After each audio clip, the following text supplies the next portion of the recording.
en semillas, en procesamiento, en almacenamiento, en nutrición vegetal, en nutrición animal, en agricultura sustentable, en mercados, en Rosario, en Argentina, en el mundo digital, en el teléfono, en equipo, en el campo, en tu campo, en todos los campos. ALZ Agro, en todos los campos.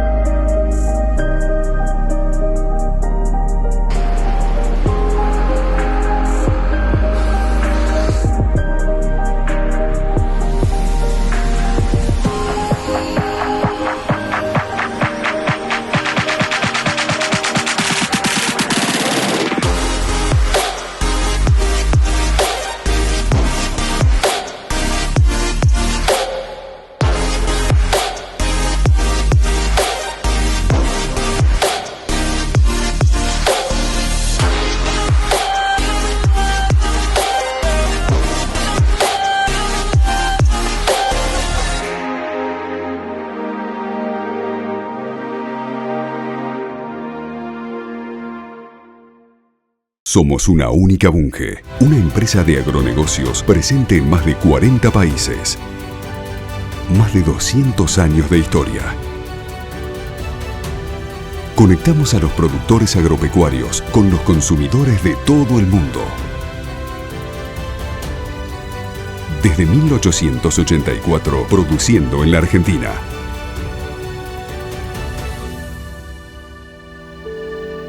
Bunge.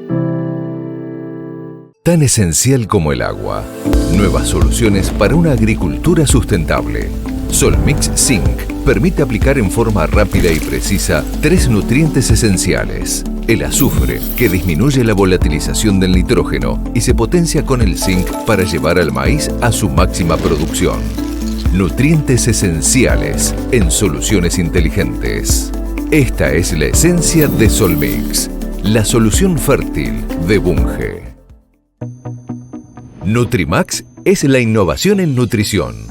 Sus gránulos enriquecidos con zinc y recubiertos con anti-dust se agregan a mezclas NPS balanceadas. De esta forma se garantiza una excelente distribución en el suelo de los macro y micronutrientes, posicionándolos de manera óptima para la nutrición de tus cultivos. Nutrimax es argentino, es de Bunge.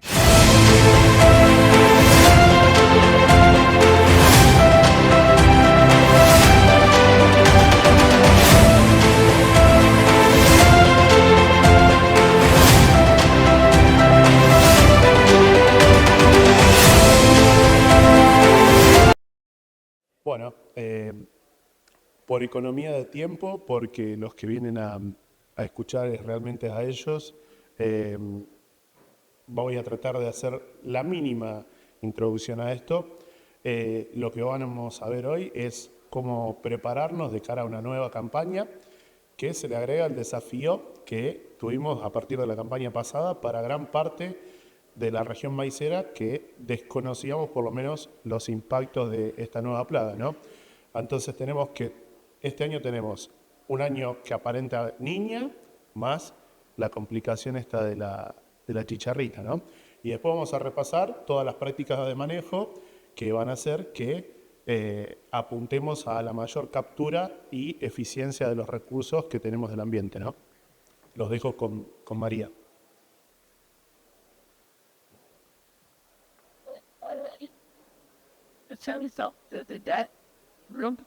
Enciendo, ahí escuchamos todos. Bueno, muy bien, muy buenas tardes ya. Muchas gracias por la invitación. Y como tenemos poquito tiempo, y veo que dice 44 minutos para todos, así que vamos a ir lo más rápido posible. Como dice el título de la presentación, hemos dividido esto en 2 partes con Gustavo Madoni, y a mí me compete un poco hablarles en este año que tiene 2 amenazas, ¿no? Niñas más la chicharrita, que no sabemos qué nos va a pasar, qué es lo que ocurre con la oferta hídrica y la estructura del cultivo. Y en mi presentación voy a tocar estos temas, 3 temas, con el objetivo de darles 3 mensajes al final. Los temas que voy a abarcar son el clima y el rendimiento del maíz según las fases del ENSO, y para contarles que si bien tenemos en principio una mala noticia de que nos viene una fase La Niña, también hay no tan malas noticias, pero vamos a ir por partes. Luego voy a abarcar el tema del suelo y la oferta hídrica, que se encuentra en total asociación con esa oferta climática de precipitaciones, y aquí hay alguna buena noticia, al menos aparentemente por el momento. Y vamos a cerrar con decisiones de manejo que tomamos todos, ¿no? Por supuesto la época de siembra, que nos viene un poco dada, ya seguramente de eso algo han hablado, y también el manejo de la densidad. Es para lo que nos da el tiempo. Y unas conclusiones sobre qué deberíamos hacer y qué no hacer. Así que avanzo lo mejor posible. Desde el cambio de siglo, que es lo que está ahí arriba de todo, hemos tenido mucha frecuencia de eventos niña. Y lo que está ahí señalado es que además han venido a repetición. Y hemos tenido eventos de triples niñas, dobles niñas consecutivas, 3 casos, y el último que nos tocó muy profundamente, que fue nuevamente una triple niña. Y ahora no está allí porque todavía no está consolidado, pero el pronóstico es muy firme en probabilidad, seguramente lo van a ver con Eduardo Sierra un poco más tarde hoy, nos encaminaríamos hacia otra niña. ¿Y qué es lo que pasa cuando uno tiene este fenómeno? Ahí empecemos de lo general a lo particular. Ese es el país. Y es la evolución de los rendimientos desde el año 1970 hasta no está puesta el resultado de la última niña. Las niñas están en azul por temperatura fría del océano, los niños en rojo son los que nos dan un beneficio, una bonificación, las niñas penalizan en azul, y se puede ver muy claramente en esa evaluación, se pueden ver varias cosas, pero lo que nos interesa aquí, que es cómo responden los rendimientos, que hay una tendencia bastante clara que las niñas van para abajo del ajuste general, que es la línea negra, y los niños van hacia arriba. Hasta ahora la peor de todas había sido la de 2008-2009 con un circulito allí, después de la flecha del 2004. Bueno, la 2022-23, que no está puesta allí, pero ya tenemos el dato, se terminó la campaña hace poquito de cosechar, fue prácticamente igual. Es decir, unos 5.000, no llegamos, 5.800 kilos de maíz, un poco menos que la 2008-2009. Y abajo está, si uno hace los residuos, es decir, la distancia de cada punto, sea niña o niño, el ajuste general, y estima respecto a la media de rendimiento qué porcentaje representa esa pérdida, podemos ver que para el país en general, las niñas nos arrebatan entre un 6 y un 7,35% del rendimiento, porque ahora vamos a hablar de eso más zonalmente, y los niños nos bonifican bastante bien. Al principio en un 5%, pero en las últimas 2 etapas, las de aumento importante del rendimiento y la siguiente, en un 10%. Ahora, ¿qué es lo que ocurre en los extremos? La mejor campaña récord, ahí la tenemos, 2018-19, y la peor hasta ahora, que la de 2008-2009, así nos ponen los mapas. Podemos llegar, como decían hace un rato en otro panel, a tener en la zona Champán del maíz, que está en la zona centro, y es el partido de General López, si mal no recuerdo, General Pueyrredón, en el sur de Santa Fe, Venado Tuerto sería el lugar emblemático, ya están en 12 toneladas a través de ambientes y ajustando una regresión, ellos ya han llegado a 12 toneladas de maíz como rendimiento medio. Algún año, como las niñas, se van para abajo. Y fíjense lo que pasa en un año terrible como ese que acabamos de comentar. A primer vistazo uno diría, qué desastre toda la periferia. Dentro de todo, la zona central o la mejor zona productora es la que más amortigua las caídas. Sin embargo, esta sería una mirada no del todo feliz cuantitativamente, porque otra mirada, otra forma de hacer esto, fíjense, estos son los rendimientos medios de los últimos 10 años, en que estamos un poquito aplastados. Vieron que la ganancia de rendimiento desde el 2004 para acá cayó muchísimo, a menos de la mitad en porcentaje anual, respecto de ese gran despegue que fue en los 90 y hasta el 2004. Bueno, estamos en esos rendimientos promedio. Y ahí hay varias localidades que representan distintas zonas. Bueno, si uno toma absolutamente cada partido y hace el mismo ejercicio que hicimos para el país, a través de esos 50 años históricos, lo que va a observar es que sigue muy bien la oferta hídrica, los rendimientos, por supuesto. Tenemos un gradiente en el trimestre de verano que decrece de noreste a sudoeste la precipitación, y algo de lo que va a hablar un poco después Gustavo Madoni, un gradiente de temperatura supraóptima, media máxima, que aumenta de sudeste a noroeste. Y ahí queda en el medio esa zona muy, muy privilegiada por suelos y clima, que es el sur de Santa Fe, el este de Córdoba, los partidos de Marcos Juárez y Unión, también tope de rendimiento. Entonces, como les decía, no pretendo que vean números acá, el mensaje solamente. Penalizaciones en azul y beneficios en rojo, siguiendo todo ese gradiente de ambientes que va desde lo peor, mitad norte de Santa Fe, a lo mejor de esa provincia, la mitad sur, en Córdoba desde el sudeste, como acabo de mencionar, hacia los ambientes de Tras la Sierra, por supuesto, con muy bajos rendimientos. Si uno hace ese mismo ejercicio de calcular los residuos y estimar beneficios y penalizaciones, lo que sorprende es que porcentualmente, las fases del ENSO pegan mucho más en el ambiente bueno, ¿sí? La proporción de penalización llega a 10-13% en los muy buenos ambientes del sur de Santa Fe, norte de la provincia de Buenos Aires. Un poco lo que nos enseñó la última niña, la más mala de todas. El corredor norte de la provincia de Buenos Aires fue fatalmente castigado, porque ahí la intensidad del fenómeno es mucho mayor y, llevado a porcentaje de los rendimientos posibles, arrebata una tajada enorme. Entonces, en alguna medida, uno dice, bueno, mucha atención con creer que en una zona marginal al rendimiento del maíz le va a ir mucho peor en una niña. No le va a ir peor, porque hacia el oeste llueve menos, pero esa lluvia es muy concentrada monzónicamente. O sea que los años niña disminuyen un poco las lluvias, pero garantizan mucho más su ocurrencia que en la zona húmeda y norte de Buenos Aires, sur de Santa Fe. Ahora vienen las buenas noticias, pasamos al suelo. Y si ustedes consultan la página de la hora, acá también, de la Oficina de Riesgo Agroclimático, les pido que solamente nos concentremos en el circulito negro. Eso nos dice cómo nos dejaron los lotes, el primer metro de suelo, el que es el antecesor del maíz, que en este caso elegí la soja de segunda, porque en realidad la soja de primera estaba aún mejor. Bueno, la soja de segunda, que viene sobre un trigo, que sacó parte del agua, y encima le pusimos una soja y estuvo más tiempo en el lote, abandonó mayo en capacidad de campo en Venado Tuerto. ¿Cómo está el este? El este está todo bien, y esto es una diferencia enorme con las niñas que tuvimos, la triple niña. Y ahora les voy a mostrar datos reales de rendimiento y por qué digo esto. Las niñas son muy malas para el maíz cuando se suman. Una primera niña sola que viene de un año niño no es tan mala porque tenemos el banco lleno, y el banco es el suelo.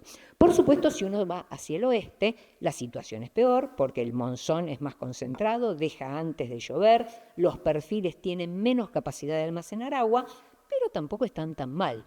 La soja dejó esos ambientes, que casi todo soja de primera nada más, con 50% de agua útil. O sea que esa sería la buena noticia. Los suelos no están tan mal. Esos son datos simulados por la oficina, pero en la realidad, hace poco, en la jornada de actualización técnica del CREA Sur de Santa Fe, su asesor, que me había invitado, Adrián Robea, midió en lotes de ahí, que tienen un privilegio, igual que Unión, igual que Marcos Juárez. A veces hay napa ahí abajo. La tenían perdida un poco con la napa, no estaba abordando con la niña esa napa. Bueno, él encontró 3 situaciones. 2 de ellas, la de la derecha arriba, como pueden ver, casi en 70% de agua útil, y encima el perfil abajo lleno y la napa ya insinuándose. Ese excedente que están viendo entre capacidad de campo a la derecha y punto de marchitez hacia la izquierda, con un perfil que no está del todo lleno arriba, es porque abajo está la napa. Porque si no, el perfil primero se carga arriba y por cascada va llenando abajo. Y el segundo de abajo es que hay napa desde el metro para abajo. Y el peor de todos los lotes que monitoreó estaba en 50% de agua útil. Por supuesto que por eso les digo, la hora simula una situación tipo. No significa que todos los lotes de la zona del sur de Santa Fe están en capacidad de campo, pero en general la situación hídrica es bastante buena. ¿Qué podemos hacer con esto? Simular. Entonces, si pensamos que vamos a tener que sembrar temprano porque tenemos el riesgo de chicharrita atacándonos en las siembras tardías de maíz, si yo hago correr los últimos 40 años de datos climáticos para un suelo de serie Santa Isabel, con el clima de ese ambiente, y los que están ahí abajo son los años niña de esa serie, arrancando con un perfil del 50% de agua útil, lo que puedo esperar de esta niña que viene es algo de todo eso. Entonces aquí, le traslado la pregunta a Sierra esta tarde, pregúntenle, bueno, ¿de qué intensidad va a ser la niña? Todos dicen que va a ser moderada. Si es moderada, entonces uno no debiera esperar mucho menos de 7.500 kilos de maíz de ahí para arriba si arranca con un perfil que no es el mejor de los que se supone deberían estar los perfiles que van a maíz, ¿sí? Uno que ya tiene solo 50% de agua útil. Esto es algo que en la realidad se manifiesta. Bueno, veamos los datos del CREA Sur de Santa Fe. Fíjense, ahí está, ya está la última campaña, ellos sacaron más de 12 toneladas de maíz, como les decía, ese partido. La última niña arrebató una parte importante del rendimiento, había lotes de solo 6.000 kilos, pero también hubo lotes que llegaron a 10 toneladas. Ahora, cada una de esas flechas de ahí abajo indica los eventos niña. Cuando vienen de a pares fueron sucesivas. Intenten, si pueden, si no, créanme, mirar la primer flecha nada más. La primer flecha normalmente lleva a la primer niña, y la primer niña siempre tiene buenos rendimientos. O sea que no tendríamos que esperar para siembras tempranas de maíz que salgan con lotes con más de 50% de agua útil, una tragedia, salvo que la niña no sea tan amorosa como dicen, como nos prometen algunos de los pronósticos. Fechas de siembra. En cuanto a fechas de siembra, bueno, vamos a ir a fechas de siembra temprana. Esa es la realidad, por ejemplo, para el CREA de Santa Fe, en La Calandria, que es un poco ya Santa Fe Centro. Bueno, la mayor parte del cultivo de maíz, 75%, el techo de la cajita, es de siembra temprana. Los CREA de la provincia de Santa Fe, de la mitad para abajo, siembran temprano. Y si uno toma solo las siembras tempranas, prácticamente todo el cultivo de maíz quedó sembrado en el mes de septiembre. Un problema de esto, ahí tienen el maíz temprano, como les decía, todo en septiembre, después los otros maíces tardíos. Un problema de esto es que, lo dicen los asesores, lo dice la gente que vende semillas, que los productores solo están mirando el agua y no miran la temperatura. En cuanto llueve, salen todos corriendo a sembrar. Y eso es un riesgo no menor. Si uno hace el ejercicio de tomar la temperatura media de cada mes, estos son datos con datos climáticos de Pergamino, por ejemplo, de agosto, y la temperatura media es de 12 grados, si la gente que siembran a fin de agosto en ese CREA, créanme, puede llegar a tardar más de 30 días, ¿sí? Y eso sembrando a 7 centímetros. Si uno hace una siembra superficial, bueno, 3 semanas. Cualquier maíz que está más de 2 semanas en el campo sin emerger es un maíz desastroso. No hay semillero, ni vigor, ni nada que lo convierta en un buen maíz. Pongamos, por ejemplo, los datos de la campaña 2021. No fue tan fría. El maíz de siembra del 20 de agosto hubiera tardado 15 días, siempre al palo. Ya irnos a septiembre, eso lo baja a valores de, veamos una frecuencia. Sembrando a mediados de septiembre, el 50% de los años, la raya del medio del box dice 12 días. Bueno, es un valor tolerable. Ojo que 75% de los años, aún en septiembre, nos podemos ir a 15 días. ¿Guarda alguna relación con el fenómeno ENSO? Bueno, la niña se describe como primaveras frías y secas, y esto lo muestra. En general, hay una mayor frecuencia en estos datos de días de años niña en el 50% superior, es decir, más días a emerger. Sí, las niñas son más riesgosas para lograr una buena instalación del cultivo. Problema principal, no solo que perdamos plantas, sino que atrase plantas. El maíz es muy sensible a la desuniformidad temporal. ¿Qué nos hace? Con variabilidad genotípica, como pretende demostrar esto, en el híbrido de las barras negras, hace que muchas plantas, un porcentaje importante de plantas, queden muy atrasadas. ¿Cuánto se lleva del rendimiento esto? Bueno, fíjense, estos son los datos día a día de la casilla meteorológica de Mariano Alfonso, ahí nomás de Pergamino. Miren la temperatura en la línea naranja. No solamente no pasa de los 10 grados, con este último frío se nos fue a 8, o sea que estamos en un muy mal escenario. No salgamos corriendo a sembrar en los primeros días de septiembre hasta que ese suelo no se caliente un poquito más.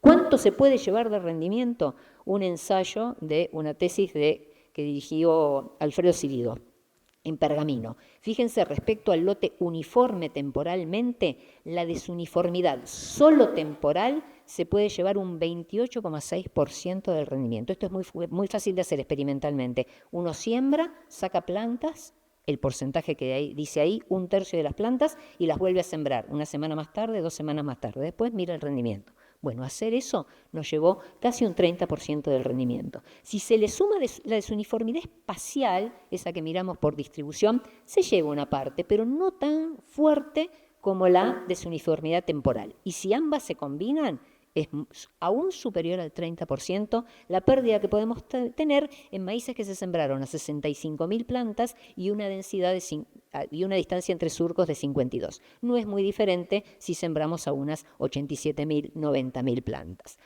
¿Cómo manejamos la densidad? Y ya estoy terminando. Bueno, si vamos a un escenario de niña y tenemos chicharrita y la decisión es de sembrar temprano, con el recaudo de no pasarnos temprano, la recomendación de siempre. El maíz tiene una respuesta a la densidad de tipo óptimo y el óptimo de densidad varía con el ambiente objetivo. ¿Cuál es el ambiente objetivo? El índice ambiental. ¿Qué es el índice ambiental? El rendimiento que estamos esperando. Entonces, si en un año niña esperamos un rendimiento de 8.000 kilos, como les mostraba por las simulaciones, fíjense en este año, que fue la segunda niña del último terceto, dio lo mismo sembrar 30.000 que 80.000 plantas. Entonces, por supuesto, a los que riegan o a los que tienen napa, nada de bajar la densidad. Va a ser un año glorioso. Apunten a 15 toneladas, si la chicharrita se los permite. Ese es otro tema que yo no voy a abarcar. Entonces, conclusiones. Tenemos una combinación de niña por el enso y ataque que puede ser severo de chicharrita, que se acentúa con el atraso de la fecha de siembra. Por lo tanto, vamos a siembras tempranas, en cuanto a que los perfiles también están muy bien cargados hídricamente. No tenemos el problema de la campaña pasada, que arrancamos hace un año niño, pero con el perfil vacío y además no llovía en primavera. Bueno, eso fue un problema, perdimos parte del niño. Pero los perfiles están bien. El recaudo, mucha atención con la temperatura, como les decía, y sobre todo en los ambientes, además, el periodo libre de heladas. Córdoba en general está un poco más al oeste, vamos, eso se hace aún más crítico. Y por último, el manejo de la densidad. A los que van a secano, parten de un perfil que quizás no esté completo, bueno, ser conservadores, defensivos, como lo mostraba en esa diapositiva. El que vayan a monitorear sus lotes, tienen el perfil lleno, tienen napa abajo, bueno, no tienen necesariamente que bajar la densidad. Y si alguno riega, espero ver un rendimiento récord, ¿sí? Bueno, y eso es todo de mi parte. Bueno, muchas gracias, María. ¿Está preparando Gustavo? ¿Y cómo es eso que falta, no? ¿Y tal? No se verá, no. Puntera no hay. Ya toqué mal. Se hice lío, ¿eh? No, me están cambiando. Bueno, mientras van cargando la presentación, muchas gracias a la comisión organizadora por habernos invitado. Es un placer compartirlo con María y con Facundo. Así que cuando ponga la presentación arrancaremos. Párenme, sí, me pararon el reloj, por suerte. Ahí la veo, ahí no la veo todavía. A ver. Ahí estamos. Bueno, entonces, el temario, a mí me tocó hablar sobre estrés térmico.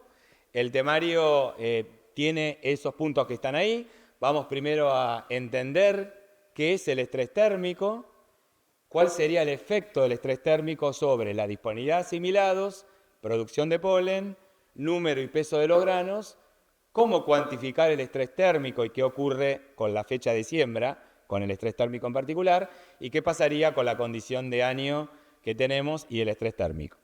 Entonces, lo primero que tenemos que entender es qué es el estrés térmico. Y eso es el ascenso de la temperatura por arriba de un determinado umbral que termina generando un daño irreversible a las plantas. Es decir, no es un aumento de la temperatura media que acelera el ciclo, sino es un aumento de la temperatura que provoca un daño. Si provoca un daño, entonces la calificamos como estrés térmico. Ahora bien, como todo estrés, el efecto va a depender, por un lado, de la intensidad, duración y tasa de incremento de la temperatura, y en particular el estado ontogénico en el que está el cultivo, cuáles son a los órganos que está afectando el estrés y eventualmente una posible aclimatación, que de eso no vamos a presentar nada. Ahora bien, ¿qué valor puede ser tomado como referencia? Normalmente tomamos 35 grados, por encima de la cual podemos decir que puede tener lugar un estrés térmico. Sin embargo, eso varía un poco en la bibliografía en cuanto a los efectos que ahí se describen, ¿no? Por ejemplo, para producción de polen es un poco más elevado, para el desecamiento de estigmas aún un poco más alto. Todo lo que tiene que ver el aborto de las flores fecundadas en dar granos, estar cercano a los 35 grados, e incluso los daños a nivel de quemado de hoja hasta puede ser un poquito más bajo que 35 grados. Y eso hay variabilidad. Fíjense que el valor de 35 más o menos engloba todo, por eso es el que tomamos como referencia. Ahora bien, los efectos sobre el rendimiento, ¿no es cierto?, en grano pueden venir por dos vías. Uno es a través de la tasa de crecimiento del cultivo y otro efecto es el efecto directo sobre los eventos reproductivos. Entonces vamos a empezar primero sobre por qué esperamos un efecto del estrés térmico sobre la tasa de crecimiento del cultivo. Y para eso nos vamos a basar en el modelo de crecimiento o de producción de biomasa en función de la radiación interceptada y la eficiencia del uso de la radiación. Ahí a la derecha, en esa figurita, tienen que esta relación normalmente entre biomasa y radiación interceptada es lineal y las dos líneas estarían mostrando un cambio en la eficiencia del uso de la radiación por diversos factores. Uno de ellos podría ser el estrés térmico. Ahora, la otra cosa que está ahí y que no voy a mostrar es que fíjense que yo puse en rojo la eficiencia del uso de la radiación, bueno, porque es lo que voy a presentar ahora, pero además es porque el estrés térmico, si bien quema hojas, el mayor impacto lo tiene sobre la eficiencia y no tanto sobre la pérdida de intercepción del cultivo. Porque las hojas que quema son las que están en el estrato superior y hay bastantes hojas más que están interceptando. Entonces, centrándonos primero en la eficiencia y para volver a diferenciar con el estrés térmico, debemos recordar que la eficiencia del uso de la radiación, tomándolo como mostraba en este trabajo Fernando Andrade, en las etapas vegetativas, guarda una relación con la temperatura media del aire. Así que yo les dejo la pregunta para cuando veamos unos valores exorbitantes de rendimiento, ¿cuál es la eficiencia del uso de la radiación de ese cultivo? Fíjense que cuando la temperatura media del aire está por arriba de los 20 grados, como ocurre en la zona centro, tenemos una eficiencia de 4 a nivel de campo y que cuando estamos en zonas más frías, como puede ser Balcarce, estamos valores por debajo de 3 de eficiencia del uso de la radiación. Ahora, eso no es estrés térmico. Para ver lo que es estrés térmico, vamos a ver primero el trabajo de un estudiante de María, de Mariano Cecchino, en donde en pergamino, en la situación control, sin deficiencia hídrica, teníamos estos valores de eficiencia del uso de la radiación de 4. Cuando estaba sometido a estrés térmico, estaba por el piso la eficiencia del uso de la radiación. Todo ese daño al aparato fotosintético generaba una caída, por supuesto, en la fotosíntesis, pero a nivel de cultivo la eficiencia del uso de la radiación durante el tiempo que está expuesto el estrés térmico. Veamos qué pasaba en un experimento de una persona, un estudiante que dirigí yo en su doctorado junto a un tesista de grado. Miremos primero arriba, regado sin estrés térmico, otra vez una zona templada, nuevamente ese valor de cercano a 4, con estrés térmico un poco más bajo, no lo llegaba a detectar, secano sin estrés térmico, otra vez 4, secano con estrés térmico 2,46. Ahí hay una interacción del agua y la temperatura. Y si uno miraba qué pasaba con la temperatura foliar durante el periodo de imposición de estrés, que es ese rectángulo, fíjense que las líneas negras, ya sea punteado o no, van por debajo de valores de 35, no estaba sometido a estrés térmico. Todo lo que está en gris, que está por arriba, y aún más se despega el simbolito claro del simbolito lleno, es la temperatura foliar cuando estaba sometido a estrés térmico. Y sobre todo cuando está con estrés hídrico, era más alta que en la otra situación. Y paralelamente a esto, ¿qué pasaba? El contenido de nitrógeno de las hojas caía por el estrés térmico. Las unidades de SPAD nos dicen la clorofila. Ahora lo que no estaba en estrés térmico es lo que va por arriba y lo que estaba con estrés térmico va por abajo.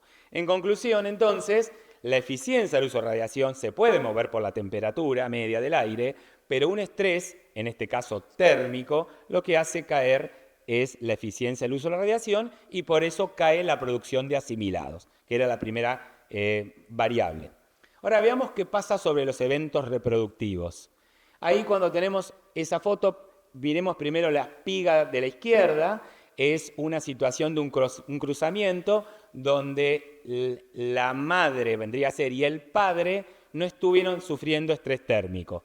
En todas las otras, la mamá de esa espiga, o sea, la que portaba la espiga, no sufrió estrés térmico y el polen que se agregó había sufrido estrés térmico. Fíjense, ahora sí, a la izquierda, producción o polen germinado sin estrés térmico y germinado un 20% por estar sometido a estrés térmico.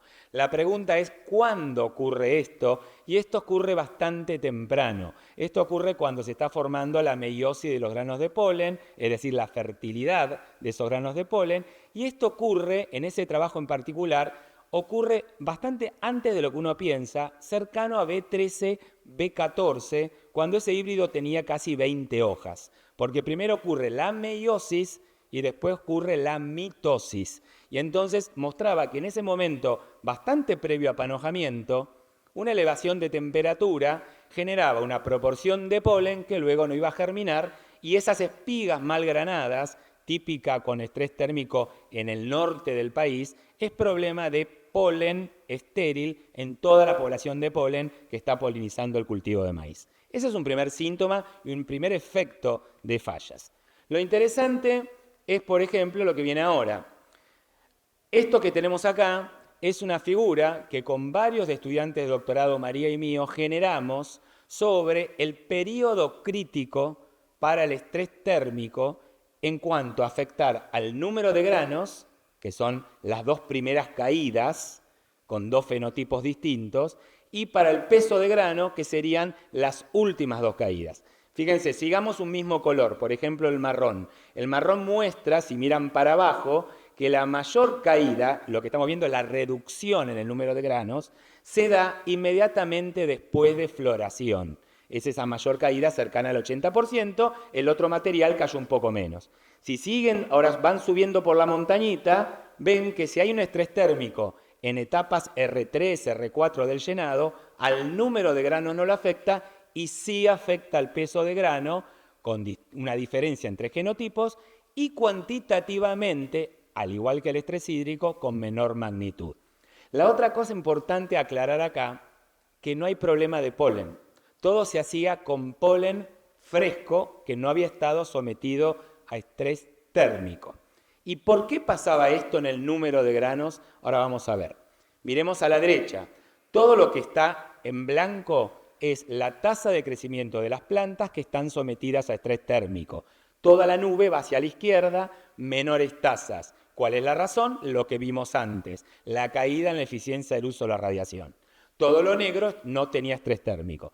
Y después los desplomes verticales, que son en mayor magnitud de los blancos que los negros, es debido al aborto de flores fecundadas. Aparentemente, por más que las flores se fecunden, las altas temperaturas percibidas por el canopeo de alguna manera están actuando sobre una enzima responsable de descargar los asimilados a esas flores fecundadas y llevan al aborto y genera que en muchos campos, ocurrió hace unos cuantos años atrás, lotes que estaban creciendo sobre napa, maíces temprano, con una cobertura impresionante, abríamos las espigas y estaban mal granadas. Y cuando veíamos los registros de temperatura, había tenido estrés térmico. Y no lo solucionaba el tema del riego, en ese caso el aporte de la napa.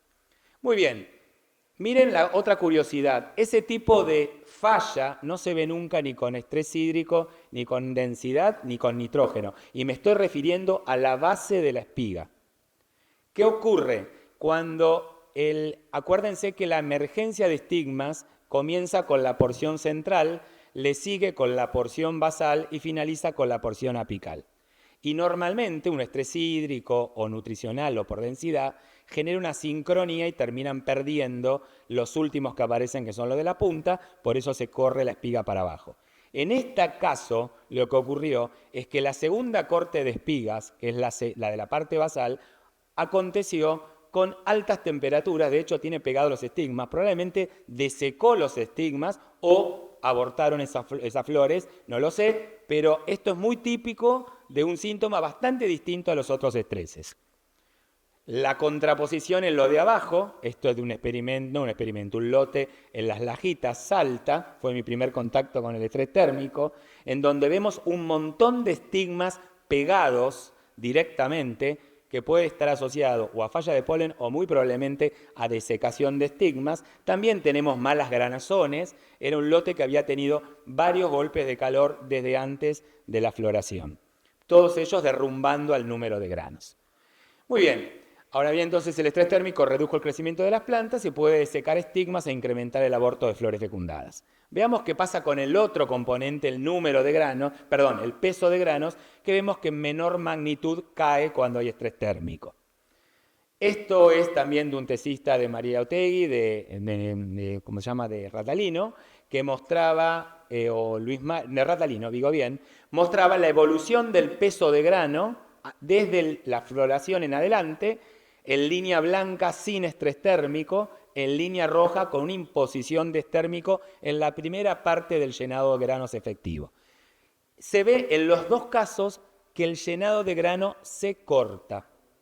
No hay un cambio en la tasa de acumulación de materia seca, sino que el mayor impacto es en el corte en el llenado de grano.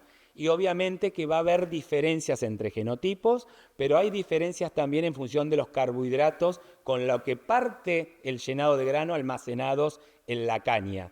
Más reserva de carbohidratos sostiene más el estrés térmico en interrumpir al llenado de los granos. De hecho, otra tesis, que no pongo la figura para no marear tanto, mostraba que el corte del llenado de grano no es durante el periodo de imposición del estrés, sino unos días después. Porque ¿qué ocurre? Acelera la senescencia, mete mano a la removilización y en algún momento se corta cuando no hay más nada para removilizar. Por supuesto que esto se va a asociar a una debilitación o debilitamiento de la base de la caña y seguramente la entrada de ciertos organismos patógenos, ¿no? Pero el peso de granos, fíjense ahí cómo se interrumpe. Muy bien. Y la otra cosa que genera, y eso sí es de la tesis de Olivmeyer, vemos que además genera en los distintos genotipos un cambio en el gradeo. Siempre a la izquierda está sin estrés térmico y a la derecha está con estrés térmico. Y cambia el tipo de grado, es decir, los grados cambian, fíjense que hay muchos más grados, empiezan a aumentar los grados más pequeños en detrimento de los granos más grandes. Hay un descalibrado, además de esos granos, y ahora vamos a ver qué pasa con la composición química de esos granos. Muy bien, entonces, para entender lo de la composición química hay que entender qué pasa con la deposición de cada uno de los compuestos en esos granos. Entonces vamos a partir de una situación control, ¿sí?, que en donde tenemos un estrés térmico aplicado en M1, momento 1, que sería alrededor de panojamiento, en floración y en las dos etapas del llenado efectivo. Entonces fíjense que hay alguna cosa de que previa floración puede afectar al peso del grano, sería un poco relacionado al tamaño potencial del grano, pero a medida que vamos cada vez achicando, llevando más tardíamente el estrés térmico hasta llegar a R4, R5, el peso seco de grano cae cada vez más. ¿Qué pasa con la proteína en miligramos? ¿No es cierto? ¿Qué pasa con los miligramos de proteína? El peso de grano cae, sin embargo, comparado con el control, en el primer momento sube un poco los gramos de proteína, queda luego igual y luego cae también en los otros dos casos. ¿Qué pasa con el almidón? Muy parecido a lo que pasa con el peso de grano. Exactamente lo mismo, copia el almidón o el grano, copia lo que le ocurre al almidón. Fíjense que la proteína no. Ahora vamos a ver qué pasa entonces con el porcentaje. Y el aceite se despega en los últimos dos momentos. Obviamente esto tiene que ver con la dinámica de deposición de cada compuesto. Entonces, ¿cómo nos quedan los granos? Cuando hay un estrés térmico antes de R1, ahí tenemos el control, ¿no? Ese es el tamaño del control. Un estrés térmico antes de R1 que bajó un poco el peso, pero la proteína no bajó, al contrario, fue más alta respecto al control, me va a dar un grano un poquitito más chiquitito, pero con mayor concentración de proteína. Si el estrés térmico ocurre ahora cerca de floración, el grano se va a achicar, la proteína queda igual que el control, ¿sí?, pero el peso y el almidón y el aceite caen, entonces en definitiva, ¿sí?, me va a dar mucha más concentración de proteína y los demás compuestos no caen. Ahora, si sigue habiendo otro efecto donde ya se despega el aceite, fíjense que sigue siendo más chiquito el grano, sigue aumentando la proteína porque cae menos que los restos de los compuestos, pero no tanto, y ahí empieza a caer el aceite recién, porque cayó más que el almidón y que la proteína. Y en el último caso, fíjense que el único que va a caer en concentración es simplemente el aceite. Esto yo una vez se lo presenté a la gente de Arcor, no le dio mucha importancia, para mí era importantísimo porque conociendo el país y los eventos de estrés térmico puede dar una calidad del insumo completamente distinta. Bien, ahora bien, ¿cómo lo cuantificamos al estrés térmico? Como todo estrés térmico, como todo estrés, sabemos que es importante su momento de ocurrencia, ya lo demostramos. Ahora vamos a cuantificarlo. Así como hablamos de milímetros de déficit de agua, podemos hablar entonces de un indicador. El indicador que hemos utilizado acá es la suma de temperaturas del aire por arriba de 35 grados. Es decir, hay que mirar las máximas, si es el único valor que tengo. Si tengo datos horarios, miro los datos horarios. Este trabajo nosotros lo que mostrábamos acá era qué pasaba con la suma de temperatura alrededor de floración y la variación del rendimiento respecto al control de dos genotipos con dos respuestas, esa sería la variabilidad genotípica, en función de la intensidad del estrés. Y créanme que cuando tomo la temperatura máxima diaria daba muy parecido a si hago la suma de temperaturas horarias por arriba de 35. Y a la derecha es lo mismo con el peso de los granos. Vemos que la penalidad es menor, cuantitativamente para igual intensidad de estrés hay menos penalidad y que también hay diferencias genotípicas. Por ejemplo, el popcorn prácticamente no variaba su peso de grano. Similar a lo que mostraba Alan Severini con otros estreses, que es mucho más estable el peso de un pisingallo que de los demás materiales. Muy bien, ya tenemos el indicador. Y entonces vamos al clima. Entonces me puse en Río Cuarto parado. Y en Río Cuarto la línea roja es el promedio, para esa ventana que va de agosto a mayo, de las temperaturas máximas. No sirve para nada, porque es una serie de 30 años que la temperatura máxima ya va nunca a 35 grados. Claro, es el promedio de 30 años. Si para cada día del año miro cuántos de los 30 tuvo máxima mayor a 35, puedo saber la frecuencia de ocurrencia. Y es el electrocardiograma que está ahí debajo. Obviamente, ahora hay que mirar ahora hacia el eje de la derecha. Estamos en Río Cuarto, no estamos en Charata. Pero sin embargo vemos que tenemos golpes de calor con la famosa tormenta Santa Rosa en agosto. Hay años con una frecuencia de un 5% que hay temperaturas por arriba de 35. Tenemos marzos por arriba de 35 y obviamente la mayor concentración de frecuencia se da hacia mediados de diciembre. Lo que tienen ahí superpuesto es una fenología de un maíz que va desde septiembre sembrado a diciembre y la penúltima pelotita es la floración, que es la que peor le va a ir con el estrés térmico y que dijimos que no la arreglamos con agua. Bueno, y entonces, ¿qué es lo que podemos hacer? Simular probabilidades o frecuencias de estrés térmico o de sumatorias de estrés térmico, tomando por ejemplo Marco Juárez acá, antes me quedó Río Cuarto, discúlpenme, en alguna mandé alguna que estaba equivocada, pero no importa, miremos Marco Juárez. Cada color es una fecha de siembra. Cuanto más a la izquierda, significa que menos estrés térmico va a tener alrededor de floración. Cuanto más a la derecha, más estrés térmico. La fecha de noviembre es la que más estrés térmico tendría la floración, alrededor de la floración, esos más o menos 15 días. Y la que menos es la de principio de septiembre. Y la de diciembre y octubre se cruzan y en alguna situación queda mejor parada la de diciembre que la de octubre, ¿sí? En el periodo crítico. Y ahí tienen valores de que uno podría esperar. Y lo que podemos ver a la derecha es, por contraposición, el llenado. Todos los llenados de los maíces tempranos, que tienen su lugar durante el verano, van a estar más sometidos a estrés térmico que de los maíces más tardíos. Fíjense que ahora diciembre prácticamente hay un 60% de probabilidad que no le ocurra ni estrés térmico en el llenado, y si miramos la de la izquierda, ni un 50% de probabilidad que no tenga estrés térmico en el periodo crítico. Por el contrario, el maíz de octubre tendríamos, se hace un poco más fuerte el estrés térmico con un 40% de probabilidad, que son los verdes de la izquierda, ¿sí?, en el periodo crítico, pero en el llenado tiene mucho más frecuencia de tener estrés térmico el de octubre. Bien, entonces como dice ahí abajo, como pretende decir, en floración hay mayor probabilidad de ocurrencia de estrés térmico en los maíces de siembra de principio de noviembre, que son los que siempre todos tienen el cuco, y en el llenado es mayor la ocurrencia de estrés térmico en maíces de septiembre y octubre. Es decir, si vamos a sembrar temprano, sabemos que a un golpecito de estrés térmico le puede ocurrir en su llenado el maíz de octubre.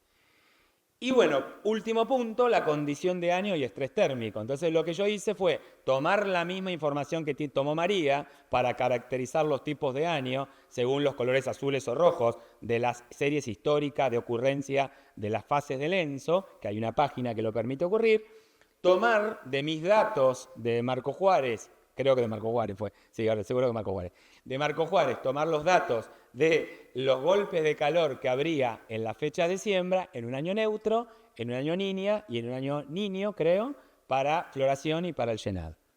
Y entonces, para el periodo crítico de Marco Juárez, fíjense que si bien la primavera es más fría, como decía María, fíjense que hay 6, es baja igualmente, son 6 grados de temperatura acumulada por arriba de 35 en el periodo crítico, pero tiende a ser un poquito más alta, ¿sí?, en un año niño, la fecha más tardía que la fecha más temprana.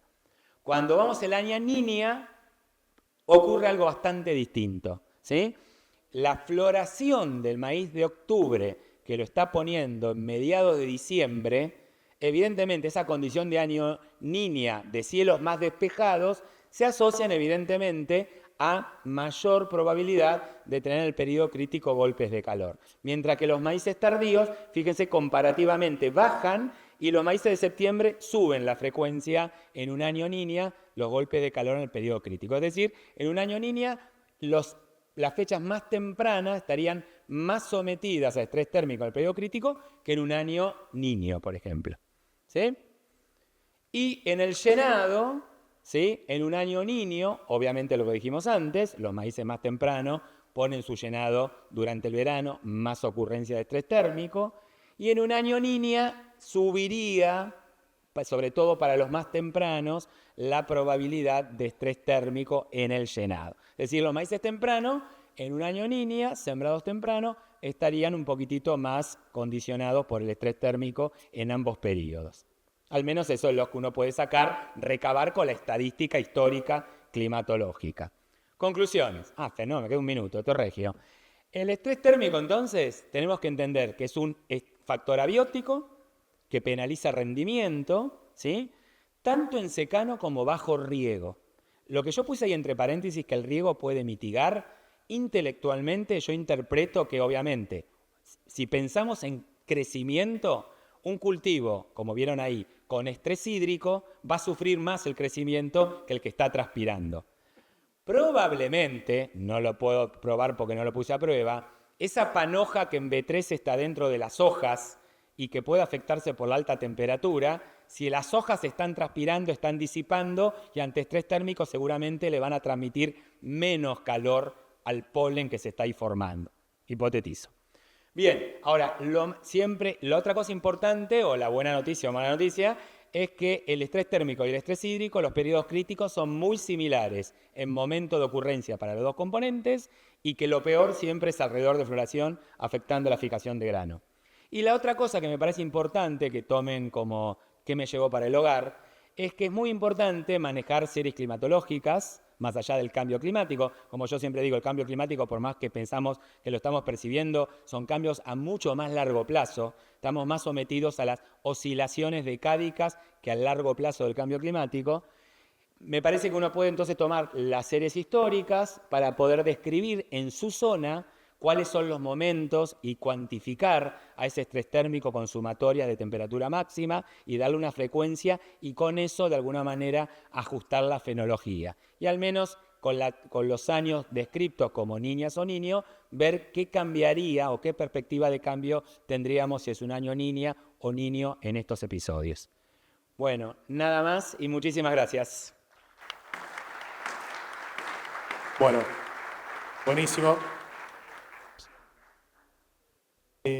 Vamos a hacer un par de preguntas, ya que estamos y lo tenemos en caliente. Te quería preguntar, si tuviéramos la suerte de disponer de riego, más allá de la provisión de agua, ¿cómo podría ayudar el riego a mitigar el efecto del estrés térmico? Hola. Bueno, un poco yo me adelanté, le hice un spoiler ahí cuando agregué las conclusiones.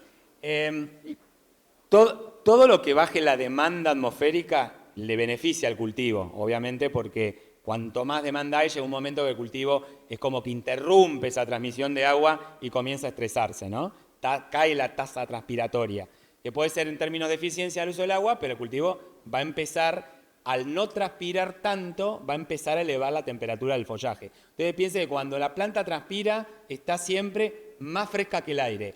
Cuanto más demanda hay, tiende a estar cada vez más fresca, 2 grados, 3 grados. Cuando cierra los estomas, se independiza de la demanda y es todo transmisión de calor. Está 3-4 grados por arriba de la temperatura del aire. Entonces yo creo que no evitaríamos todos estos procesos de aborto de flores fecundadas, porque, vuelvo a repetir, estaban todos los ensayos regados, con polen fresco y pasaba lo mismo. Sí mejoraría la tasa de crecimiento, nos movería a una mayor tasa y yo creo que pasaría por ahí, ¿no es cierto? Y bueno, uno cuando riega por aspersión también cambia un poco la demanda, así que bajaría un poco la demanda. Pero me parece que sí, que un poco por ese lado pasaría. Y el efecto ese que siempre hablan de la gota de agua que quema las hojas, ¿eso? Desconozco, el efecto lupa, qué sé yo, no sé, yo no hablo de lo que no sé. Perfecto. Che, bueno, y esta es una posición que nunca me tocó estar, porque siempre me preguntan a mí esto. Entonces, para María, ¿cómo ves que puede ayudar la elección del híbrido? Por fin me tocó estar de este lado. ¿Cómo afecta el híbrido la decisión para el maíz de primera? Sobre todo teniendo en cuenta, como mostrabas vos, que parece que estamos en esta película de Indiana Jones, que se nos meten las dos paredes de los dos lados, estamos entre que nos corre la línea hacia septiembre, de septiembre para octubre, y que la chicharrita nos viene de diciembre para acá. No sé, pienso en ciclos, pienso en varias cosas. Sí, un poco por tiempo no podíamos abarcar todo, así que hubo que elegir. Pero la elección del genotipo es muy importante, sobre todo en combinación con la fecha de siembra y con la densidad y con la oferta hídrica a la que uno se enfrenta. Me dice, bueno, ¿cómo manejo todo eso? Bueno, es muy importante, por eso los modelos de simulación nos ayudan, sobre todo cuando pegan bien con datos de la realidad, como lo muestran esos datos del CREA del sur de Santa Fe, porque en definitiva lo que nos están diciendo es, bueno, usted tiene que manejar el cultivo de acuerdo al ambiente objetivo, como les dije en algún momento, y ese ambiente objetivo es un índice ambiental. ¿Cuál? En el año que espero. Y la premisa primero para la densidad es, bueno, si el año va a un rendimiento objetivo menor, hay que bajarla.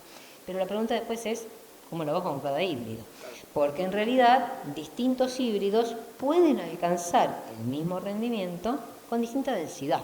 Entonces hay híbridos que la densidad óptima de cada híbrido va a variar y además a eso uno le suma que los híbridos varían en un carácter que es estabilidad.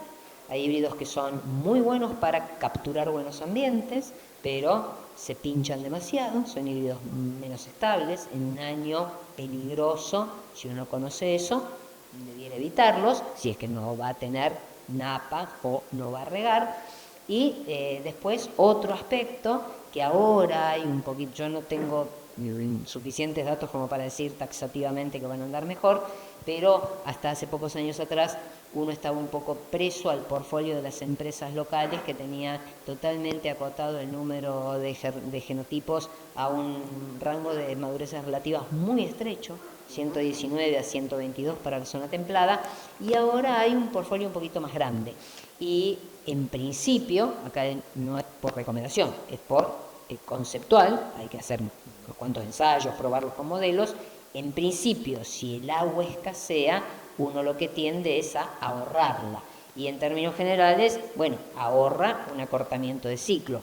Pero después está la erraticidad de una precipitación. Y alguien va a decir, guau, pero yo puse el hilo de 120 y me llovió justo. Y bueno, sí, por supuesto, estas cosas por eso se miran probabilísticamente y con modelos. Entonces uno podría hacer el ejercicio y decir, bueno, a ver, si bajo, en vez de usar un madurez 119 o 120, pongo un madurez 115, que me dicen los modelos, y verdaderamente acortando un poco el ciclo hago un uso un poco más conservador del agua, y como la densidad, de esa manera, bajando la densidad, bueno, lo mismo con el ciclo, ¿no? Eso habría que probar un poco. Bien. ¿Agregar algo? Te quería preguntar algo, si habían visto con la red de UBA, justamente, algo de todo esto, que vos veas mucha variabilidad en la respuesta a cambios en la densidad, combinado con los ambientes que explora la red. Sí, la red, bueno, este año está todo en sola red porque la red justamente es de ambientes marginales. Bueno, si no, no me dan bola. Pero a ver, un par de cosas, quiero aclarar un par de cosas de algo que dijo María que es tal cual, pero que les quede claro. Primero, por favor, nadie me haga la regla de 3, tantos kilos por hectárea, digo 150 gramos, saco la densidad. Eso es muy lindo para lucirse con la novia tomando cerveza, con la mujer que no va al campo, yo la tengo recontra clara con la densidad. Eso es desconocer que existe, como bien dijo María, interacción genotipo por ambiente. Cada híbrido compone con una cierta densidad y ya hacen el cálculo, esos 150 es un gran promedio para ambientes de alta productividad. Si vamos a los ambientes que pregunta Facundo, de baja productividad, capaz que el rendimiento por planta son 300 gramos. Porque estoy poniendo 3 plantas o 4 plantas por metro cuadrado y tengo 7.000 kilos, 8.000 kilos, 9.000 kilos. ¿Estamos? Bueno, ahora, la otra, un poquito aclarando de lo que dice María, es que ojo con las madureces relativas, que sean verdaderamente ciclos más cortos a madurez fisiológica. Porque muchas veces la madurez relativa involucra el secado. Y entonces el ciclo es parecido. Bueno, pero es tal cual.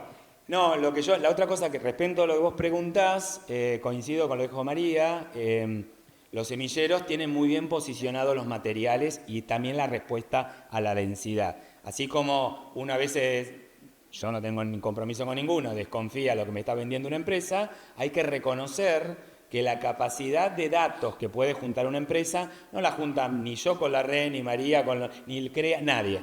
Porque tiene una base de datos inmensa de interacción genotipo por ambiente y ellos tienen bastante ajustada la recomendación de densidad genotipo por ambiente. Que eso me parece que hay que prestarle atención con la densidad. Después si quieren póngale entre nosotros un 10% menos lo que dice ellos, fenómeno. Pero es bastante orientativo y sobre todo en recomendar el mejor híbrido. Porque sin ningún lugar a duda, para un ambiente de alta productividad buscas un híbrido con alta tolerancia al estrés por densidad. Ahora, ese híbrido en el ambiente de baja productividad puede ser, se cae porque interactúa mucho, o pierde porque hay otros que en ambientes más restrictivos, por ejemplo, un prolífico, un muy buen prolífico, le gana, porque pone 2 espigas que sumadas son más que una sola espiga. Entonces, esos son los mecanismos distintos que hay que buscar en cada ambiente, ¿no? Bueno, perfecto.